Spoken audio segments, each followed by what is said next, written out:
오늘 저희들이 주신 하나님의 말씀을 같이 찾겠습니다. 신약성경이고요. 에베소서 4장 13절에서 16절까지 말씀을 우리 다 같이 보도록 하겠습니다. 에베소서 4장 13절에서 16절까지 우리 다 같이 한 목소리로 읽겠습니다. 같이 읽습니다. 시작.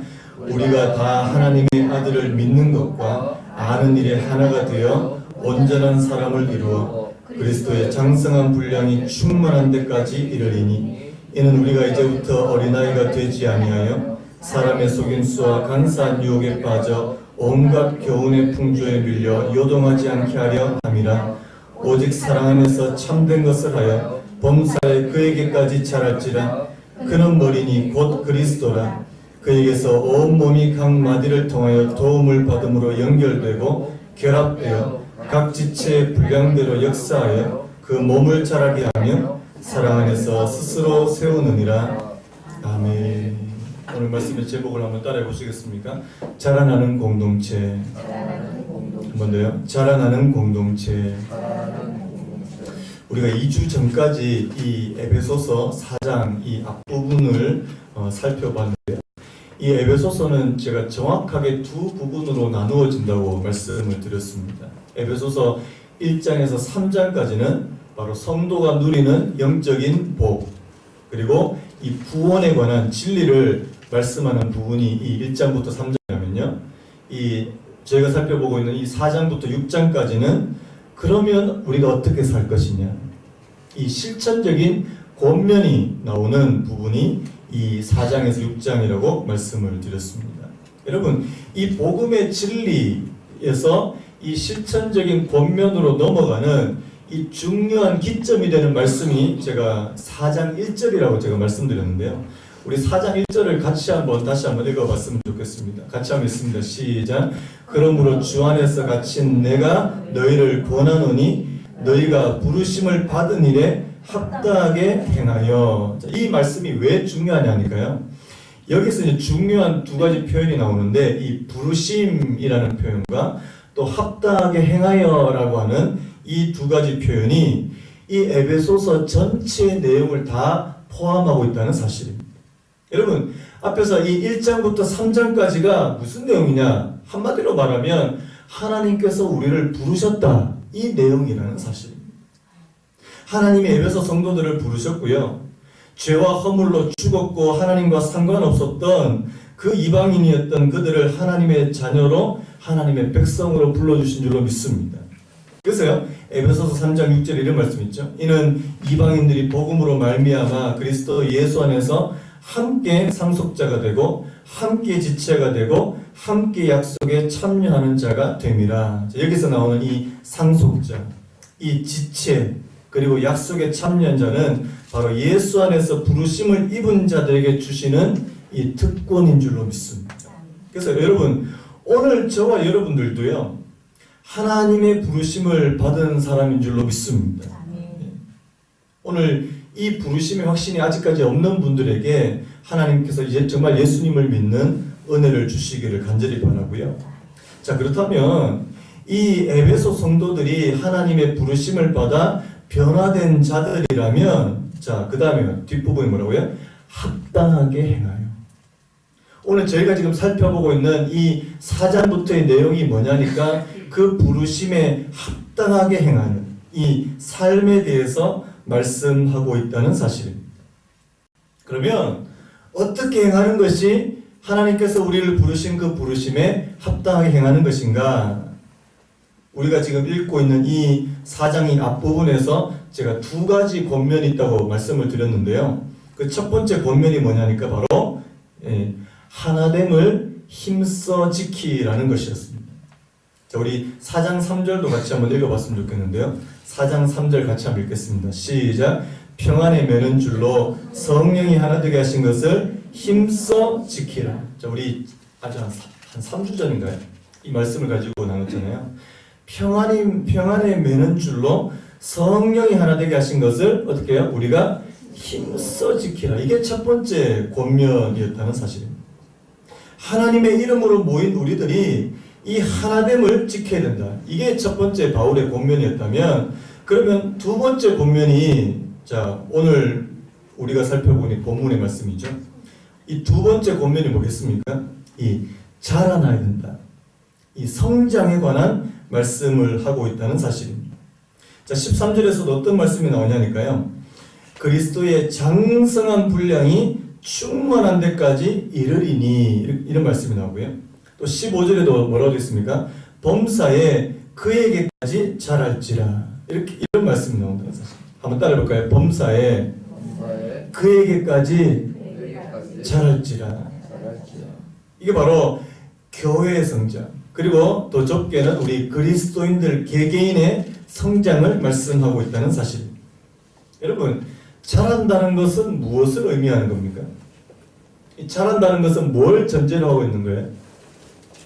쉽게 말해서 자란다는 것은요, 생명이 있다는 것을 전제로 하는 것인 줄로 믿습니다. 여러분, 생명이 없는 것이 자랄 수 있습니까? 모든 생명이 있는 것이 바로 이 성장이 있다는 말씀이잖아요. 우리 몸도 마찬가지입니다. 여러분들이 10대 때까지 막 왕성하게 성장하다가 이제 20대부터 이제 성장이 멈추기 시작하잖아요. 이 성장이 멈춘다는 게 이미 노화가 시작됐다는 것을 말씀하더라고요. 그 미국 듀크대 교수팀이 이 1972년, 73년생이니까 뭐 저보다 한 3살, 4살 정도 많은, 지금 한 40대 후반, 이런 뉴질랜드 성인 954명을 12년 동안 이렇게 막 조사를 했답니다. 그래서 이제 이 조사를 한 결과를 발표했는데, 노화가 시작되는 나이가 몇 살일까? 여러분, 노화가 몇 살부터 시작될 것 같아요?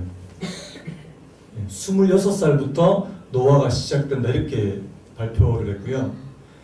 노화가 가장 빠르게 진행되는 나이가 여러분 몇 세인지 아십니까?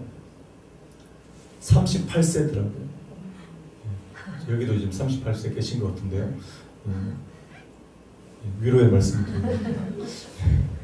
38세 때 가장 이 노화가 급격하게 이루어지고요.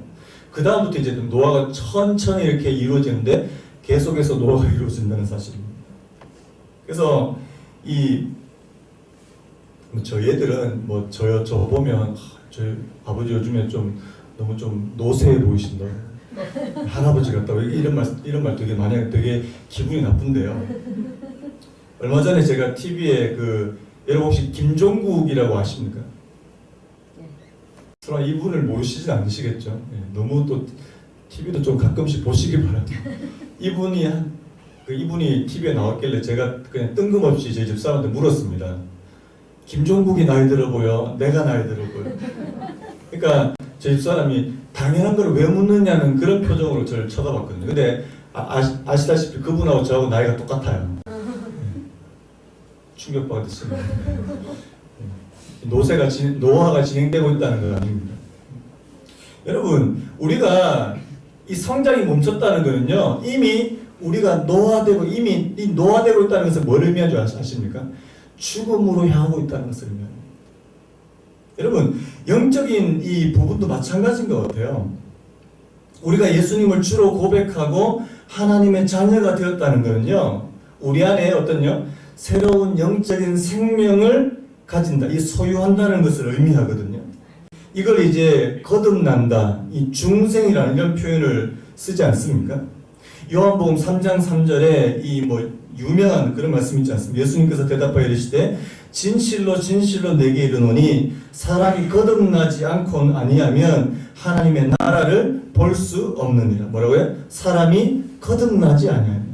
이걸 이제 3장 5절에서 이렇게 또 풀어주십니다. 예수님께서 대답하시되 진실로 진실로 내게 이르노니 사람이 무엇과 무엇을 해요? 물과 성령으로 나지 아니하면 하나님의 나라에 들어갈 수 없느니라. 여기서 말하는 물은 여러분 잘 아시죠? 하나님의 말씀을 상징한다는 거 아시죠? 이 하나님의 말씀과 하나님의 성령으로 다시 태어나는 것, 이것을 우리가 거듭남이라고 말씀을 합니다. 제가 전에도 비슷한 말씀을 드렸는데요. 오늘 저희가 살펴보고자 하는 이 영적인 성장에 관한 말씀은 누구에게 해당되는 말씀입니까? 영적으로 거듭난 사람들만 해당되는 말씀이라는 사실이에요. 오늘 여기 계신 분들 가운데 아직까지 이 거듭남의 역사가 무엇인지 모르시는 분들은 기초 성경부로 들어오시기 바랍니다. 진짜 하나님 앞에서 우리가 새롭게 태어난다는 것이 무슨 의미인지 다시 한번 배우시고 또 그것을 경험하실 수 있는 은혜가 있기를 바랍니다. 자, 그렇다면요, 우리가 영적으로 성장하기 위해서 먼저 이 선행되어야 될 것이 있다라고 오늘 본문에서 좀 말씀을 하고 있는 것 같습니다. 뭐가 선행되어야 될까? 우리 14절 말씀을 같이 한번 읽어보려고 하는데, 우리 14절 같이 읽겠습니다. 시작. 이는 우리가 이제부터 어린아이가 되지 아니하여 사람의 속임수와 간사한 유혹에 빠져 온갖 교훈의 풍조에 밀려 요동하지 않게 하려 함이라. 자, 우리가 영적으로 성장하기 위해서 먼저 선행되어야 될 것, 이게 어떻게 보면 당연한 말인데요, 뭐가 되지 않는다고요? 어린아이가 되어서는 안 된다. 다른 말로 하면 어린아이의 일을 버려야 된다, 이렇게 말씀합니다. 고린도전서 13장 11절에도 이런 말씀이 나오거든요. 내가 어렸을 때에 말하는 것이 어린아이와 같고 깨닫는 것이 어린아이와 같고 생각하는 것이 어린아이와 같다가 장성한 사람이 되어서는 어린아이의 일을 버렸노라, 이런 말씀이 있습니다. 여러분, 말하는 것도 깨닫는 것도 생각하는 것이 이 미성숙하고 유치한 것, 이게 이 어린아이인데요, 이 영적으로 철들지 못한 이런 상태. 여러분, 그 성경에 보면 이 어린아이가 긍정적인 의미로도 쓰입니다.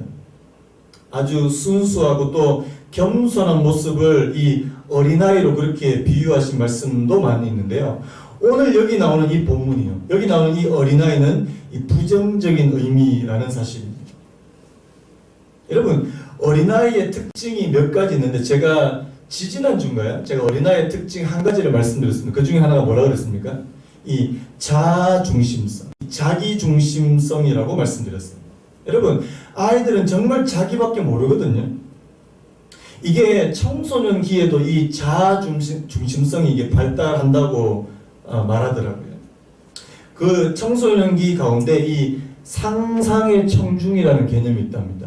이게 무슨 의미냐니까요, 이 엘킨드라고 하는 학자가 이런 말을 했는데 한번 들어보실래요? 초기 청소년들은 음악회장이나 축구장에 갈 때 무슨 옷을 입고 갈 것인지 한없이 고민한다.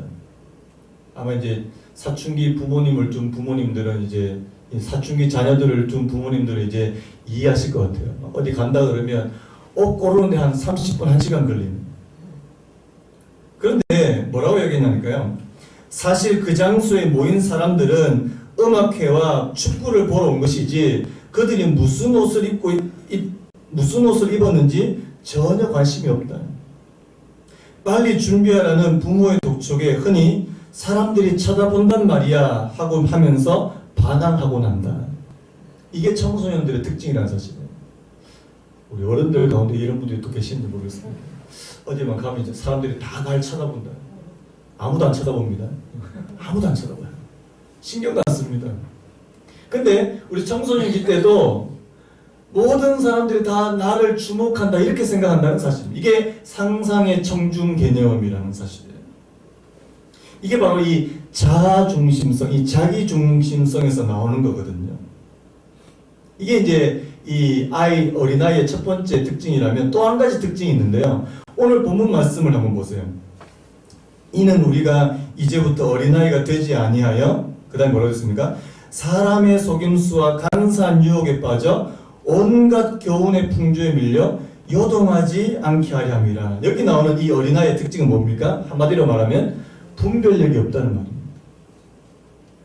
14절 이 말씀이죠. 영적으로 어린아이들은요, 이 사람의 속임수, 그 다음에 간사한 유혹에 잘 빠지고요, 이 잘못된 가르침에 쉽게 흔들립니다.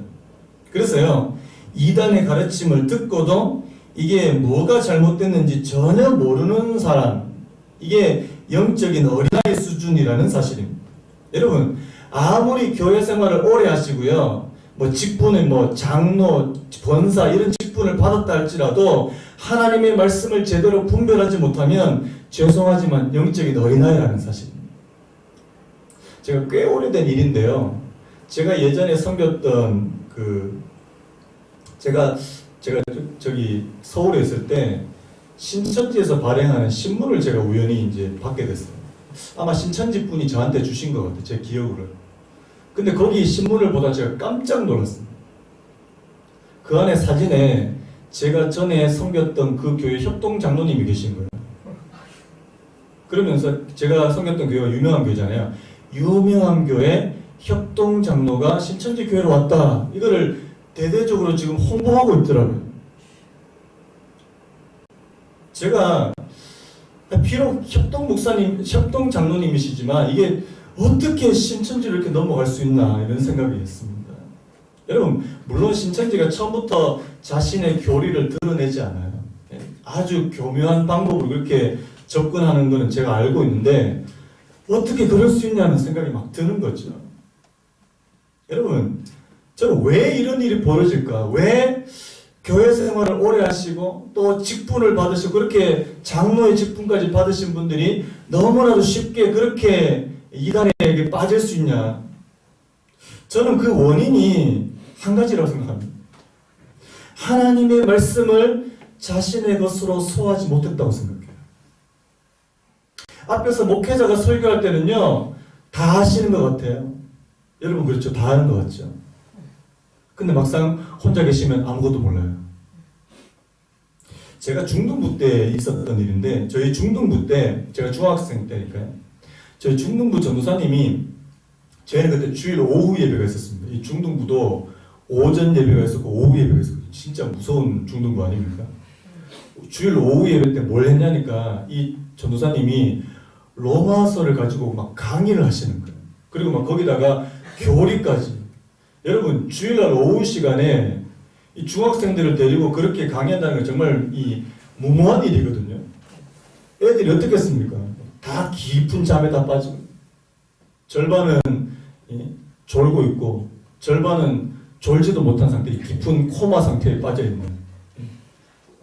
너무 힘든 거잖아요. 근데 저도 그때 무슨 정신으로 그 전도사님의 그 로마서 강의와 교리를 배웠는지 저 기억이 안 나요. 그런데 제가 무슨 일이 있었냐니까, 제가 중학교 때 그렇게 열심히 하다가 고3 때 저희 학교 선생님이 저보고 자기 교회 한번 가보자는 거예요.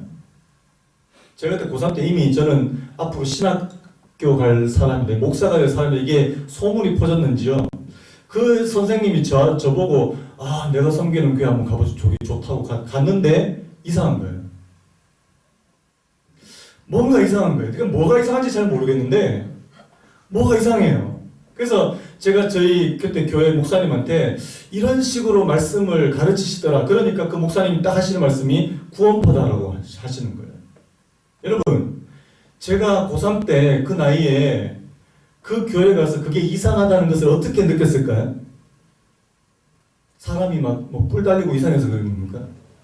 아니잖아요. 제가 중학교 때 그 어린 나이 때 그 하나님의 말씀의 그 딱딱한 거, 하나님의 말씀의 그 진리, 그 교리를 배워서 그런 거 아닐까요? 저는 그 생각이 드는 거죠. 여러분, 오늘날 많은 그리스도인들, 여기 계신 분들 모르겠습니다. 많은 분들이 너무나도 말랑말랑한 말씀, 이 마시멜로 같이 말랑말랑한 말씀만 좋아하는 거 아니냐고요. 목사님이 막 이렇게 다 입에다가 넣어주려고 이렇게. 저도 그런지 모르겠습니다. 여러분들 벌려 제가 넣어드릴게요. 이렇게 설교하고 있는지 모르겠습니다. 물론 힘든 일주일 한 세상 사시다가 일주일에 한 번 이렇게 교회 와서 예배 드릴 때 위로의 말씀도 받고 싶고, 하나님 정말 따뜻한 말씀, 물론 그것도 필요해요. 그런데 여러분, 거기서 머물러 있으면 안 되는 거 아닙니까? 히브리서 5장 14절 말씀에 단단한, 우리 같이 한번 읽어볼까요? 시작. 단단한 음식은 장성한 자의 것이니 그들은 지각을 사용함으로 연단을 받아 선악을 분별하는 자니라. 여러분, 단단한 음식은 누구를 위한 음식이에요? 어린아이는 단단한 음식을 못 먹습니다. 단단한 음식 바로 어른들이 먹는 것이라는 사실. 이 단단한 음식을 먹는 사람은 바로 선악을 분별하는 사람인 줄로 믿습니다. 여러분, 그래서요, 이 어린아이 일을 버립니다. 그래서 여러분들이 어린아이의 일을 버리신 은혜의 길을 예수님의 이름으로 축원합니다. 그래서 교리 배우시고요. 하나님의 말씀을 여러분들 스스로 소화하실 수 있는 그런 능력을 갖추셔야 된다는 사실입니다. 자, 그렇다면 오늘 이 영적인 성장을 위해서 오늘 이 말씀 본문 중심으로요 필요한 거 두 가지가 있더라고요. 제가 오늘 이 말씀을 가지고 좀 나누려고 하는데요. 자, 영적인 성장을 위해서 뭐가 필요하냐? 첫 번째 필요한 게 한번 따라해 보실까요? 성장을 위한 분명하고 의도적인 목표. 자, 뭐가 필요하다고요? 성장을 위해서 뭐가 필요하다고요? 분명하고 의도적인 이 목표가 필요하다는 사실입니다. 자, 13절 말씀을 우리 다시 한번 읽어보려고 하는데 같이 한번 읽겠습니다. 시작. 우리가 다 하나님의 아들을 믿는 것과 아는 일에 하나가 되어 온전한 사람을 이루어 그리스도의 장성한 분량이 충만한 데까지 이르리니. 자, 여기서 말하는 이 이르다, 도달하다는 뜻인데요. 의도적인 목표를 가지고 어느 지점에 도달하는 것을 이르다라고 그렇게 말씀하는 겁니다. 여러분, 우리가 가지고 있는 착각이 뭐냐니까 우리는 가만히 있으면 시간이 지나면 저절로 성장한다는 거 그렇게 생각하는 건데요. 이거는 진짜 착각이라는 사실. 여러분, 이 세상에 어떤 것도 저절로 되는 것은 없습니다. 여러분, 우리의 몸이 이 정도로 자라고 우리의 지금 이 정신이 이 정도로 자랄 수 있었던 것도요, 우리 주변에 많은 분들, 부모님을 포함한 많은 분들의 헌신적인 수고와 노력이 있었다는 사실 여러분 아시죠? 영적인 성장도 저절로 이루어지지 않는다는 사실입니다. 여기는 진짜 분명한 목표와 이 의도성이 필요하다는 사실입니다. 그래서 이 몽테뉴라고 하는 철학자가 이런 말을 했대요. 바람은 목적지가 없는 배를 밀어주지 않는다. 이 말이 되게 와닿는 거예요. 다시 한번 들어보실래요? 바람은 목적지가 없는 배를 밀어주지 않는다. 제가 이게 너무 좀 와닿아서 제 그 SNS가 있거든요. SNS에 딱 올리니까 제 친구 목사님이 그 밑에 답글을 달았는데 뭐라고 단지 아십니까? 밀어주던데요. 거꾸로요. 역풍으로 밀어주신다고. 그렇게 농담으로. 근데요, 바람은 목적지가 없는 배를 밀어주지 않는데요. 여러분, 오늘 13절에서도 영적 성장의 목표를 저희들한테 말씀하고 있는 거거든요. 이 아까 우리 방금 배웠던 13절이요. 이 여기서 말하는 이 목표는 뭐냐니까 예수 그리스도를 아는 지식과 믿음에서 자라나야 된다는. 자, 여기 말씀 보니까 우리가 다 하나님의 아들을 믿는 것과 아는 일에 하나가 되어 뭐를 이룬다고요? 온전한 사람을 이루어야 된다. 이렇게 말씀합니다. 여러분, 에베소 성도들, 에베소 지금 여기 나오는 에베소 성도들이 예수 그리스도를 아는 사람, 믿는 사람입니까? 아닌 사람입니까? 알까요? 모를까요? 알고 있어요. 그리고 예수님 믿습니까? 안 믿습니까? 믿고, 그러니까 에베소 성도들이라고 부르죠. 그런데 이게 아직 완전하지 않더라는 사실입니다. 여러분, 오늘 저와 여러분도 마찬가지라는 사실이에요. 우리가 예수님을 알고 예수님을 믿는다고 말하지만 아직까지 훨씬 더 우리가 그분에 대해서 알고 그분에 대해서 믿어야 될 것은 너무나도 많다는 사실입니다. 여러분, 찬송가 453장에 이런 가사가 있지 않습니까?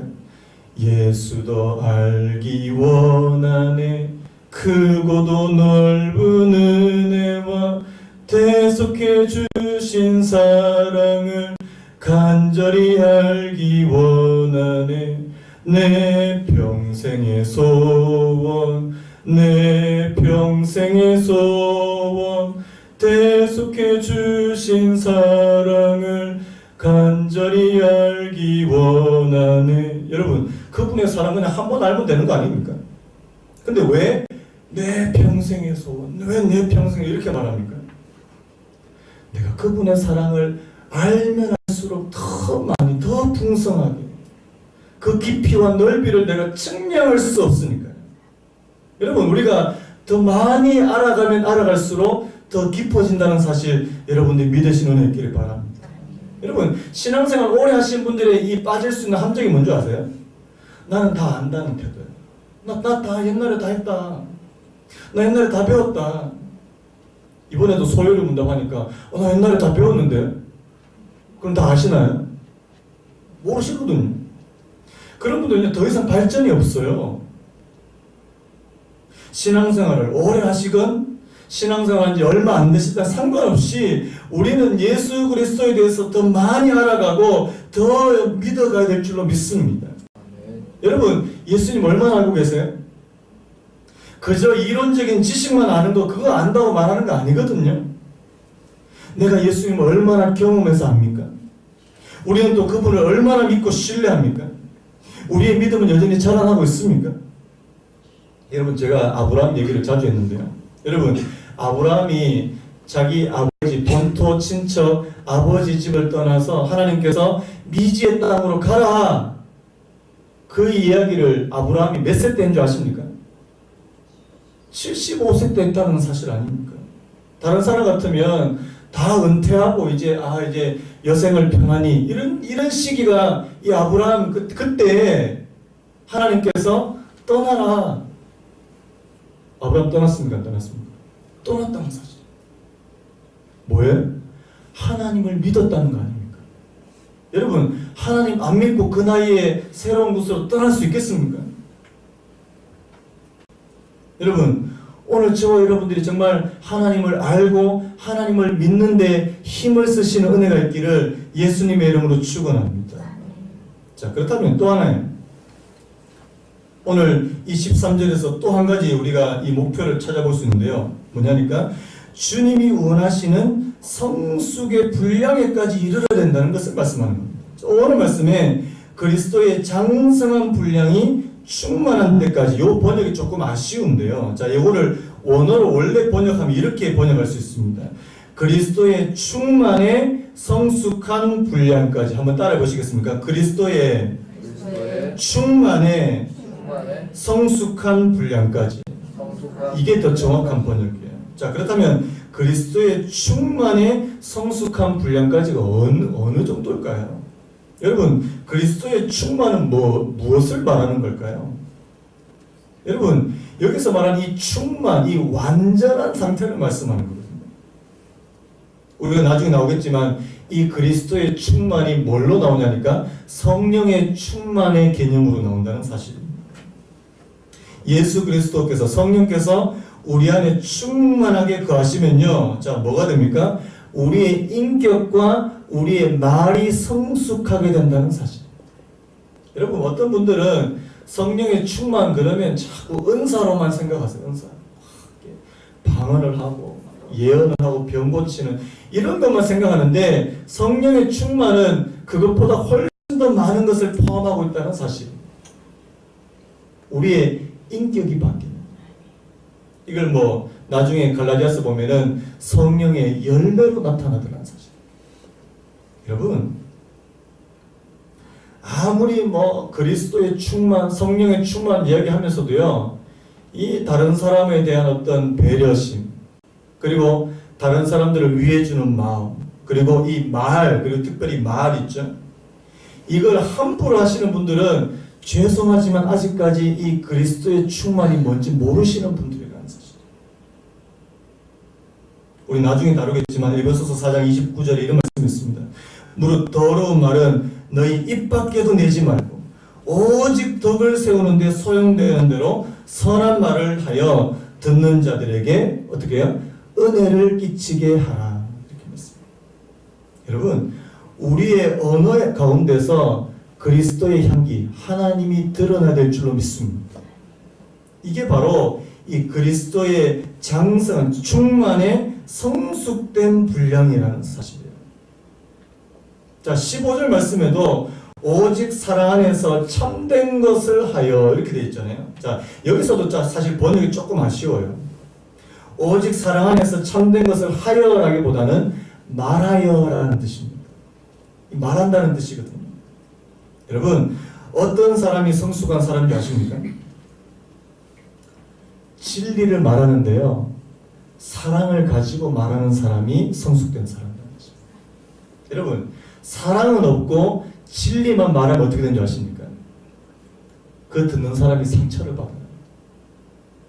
여러분 아이들한테 이 충고하고 이 진실을 말할 때 뭐가 들어가면 애들 상처를 안 받습니까? 사랑이 들어가면 거기 상처를 안 받습니다. 그런데 이 사랑이 빠진 진리, 그 다음에 반대로요, 진리가 빠진 사랑은 어떻게 될까요? 맹목적인 것이 된다는 사실. 그래서 성숙한 오직 사랑 안에서 참된 것을 말할 수 있는 사람. 여러분, 오늘 저와 여러분들에게 진리도 하나님께서 주시고 사랑도 주시기를 예수님의 이름으로 축원합니다. 자, 그래서 결론이요. 15절 말씀에 범사에 누구까지 자라난다고요?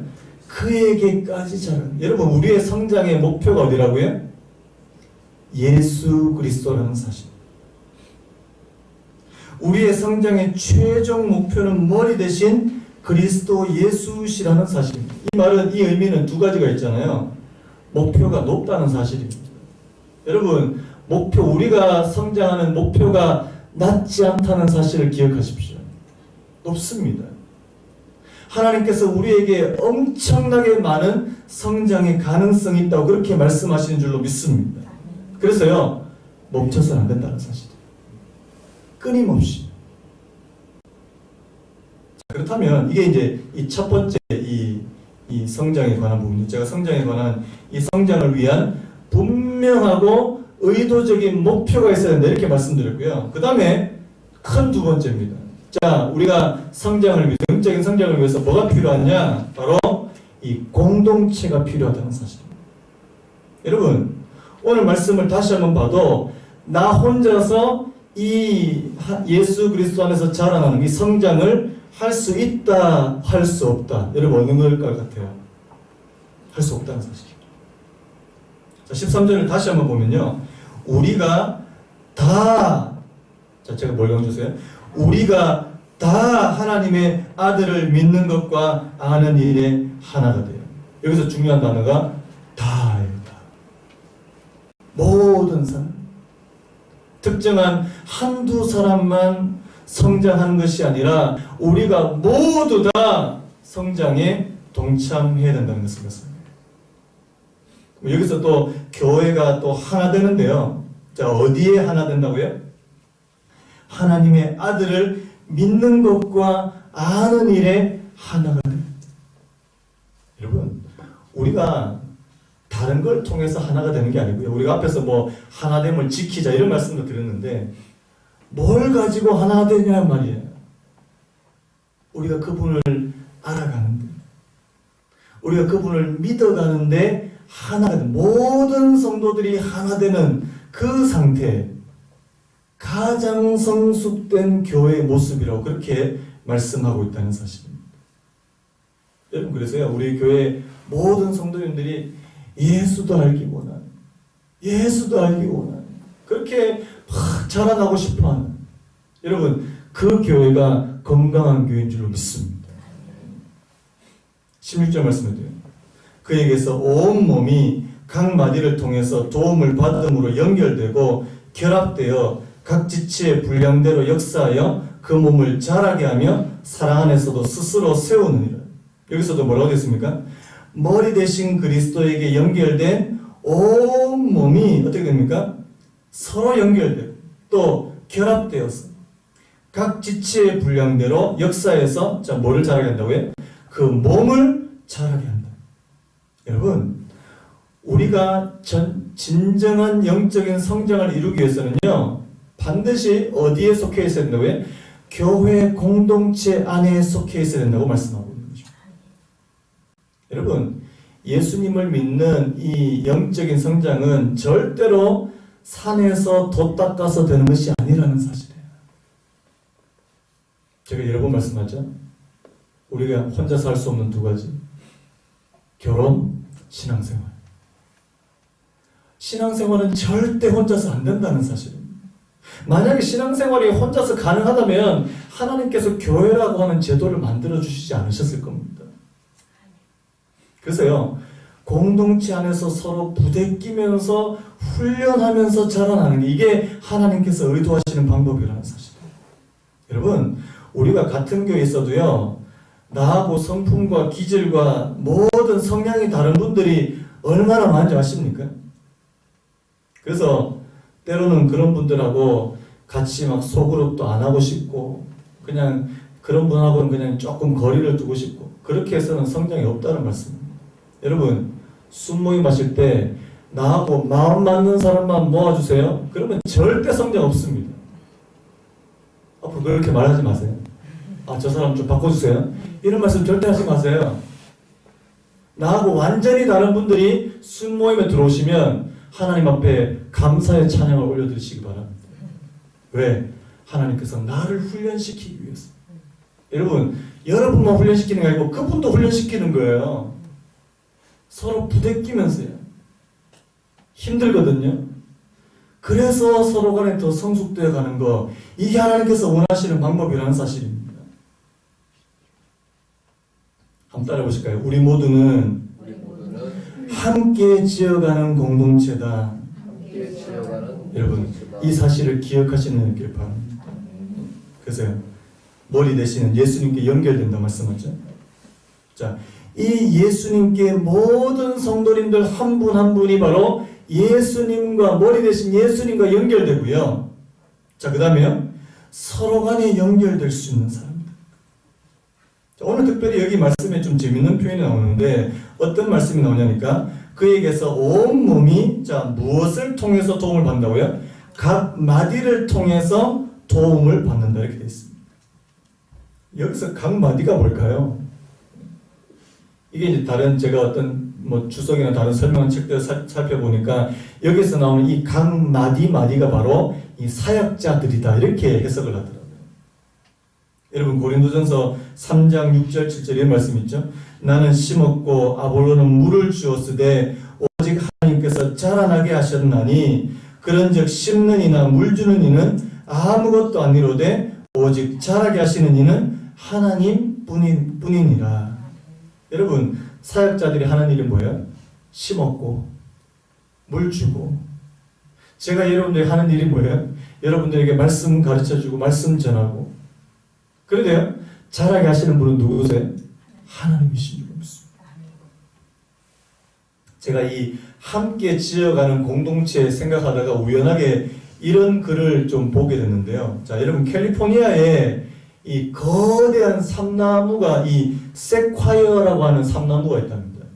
이게 얼마나 큰 나무냐니까 최대 높이가 100m가 넘는 게 있고요.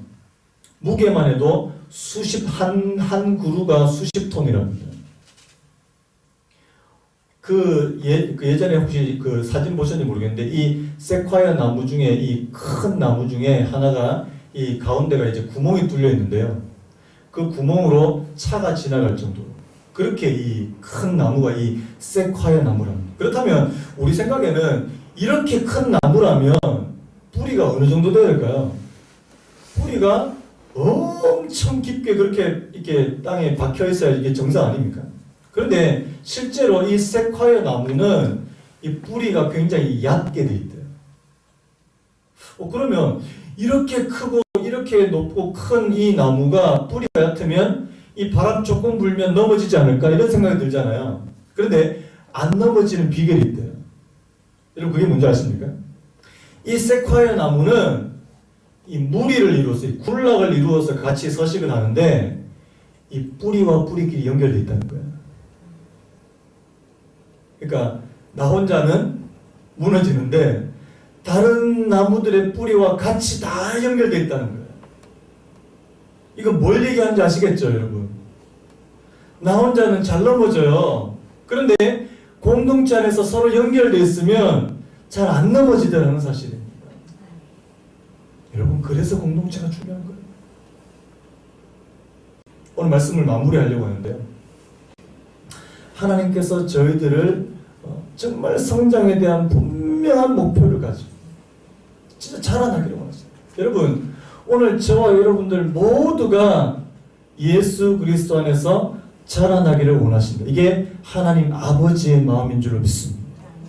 여러분 부모된 심정, 부모된 마음은 다 똑같잖아요. 이 아이가 제대로 자랐어. 제대로 장성한 자로 자라기를 원해요. 여러분 그 어린아이 상태에서 머물러 있기를 원하는 부모는 아마 한 사람도 없을 것입니다. 제가 오늘도 이 설교를 시 한 편으로 좀 마무리하려고 하는데요. 제가 요즘에 시의 매력에 너무 빠져 있어서 그 장석주 시인의 대추 하나리라는 시가 있는데요. 한번 들어보실래요? 적에 저절로 붉어질 리 없다. 저 안에 태풍 몇 개, 저 안에 천둥 몇 개, 저 안에 벼락 몇 개, 저 안에 번개 몇 개가 들어서서 붉게 익히는 것일 게다. 저게 저 혼자서 둥그러질 리가 없다. 저 안에 무설이 내리는 몇 밤, 저 안에 땡볕 두어 달, 저 안에 초승달 몇 달이 들어서 둥글게 만들 것일 게다. 대추야, 네가 세상과 통하였구나. 여러분, 이게 세상의 이치라는 거예요. 저절로 되는 것은 없습니다. 거기에 수많은 노력이 들어갈 거예요. 수많은 사람들의 도움이 있고요. 여러분, 오늘 저와 여러분들이 이 영적으로 성장하는데 수많은 도움의 손길들이 필요합니다. 또 여러분들 자신의 그런 많은 수고와 이 땀이 필요하다는 사실을 기억하시고, 그럼에도 하나님께서 내게 기뻐하시는 이 성장을 이루어낼 수 있는 그런 은혜가 있으시기를 예수님의 이름으로 축원합니다. 우리 아까 제가 말씀드렸던 그 찬송가 453장 있잖아요. 우리 오늘 찬송가 한번 부르고 말씀을 마무리하려고 하는데요. 예수도 알기 원하는 크고도 넓은 은혜와 대속해 주신 사랑을 간절히 알기 원하는 내 평생의 소원, 내 평생의 소원, 대속해 주신 사랑을 간절히 알기 원하는 이 찬양 한번 부르고 같이 함께 기도하겠습니다.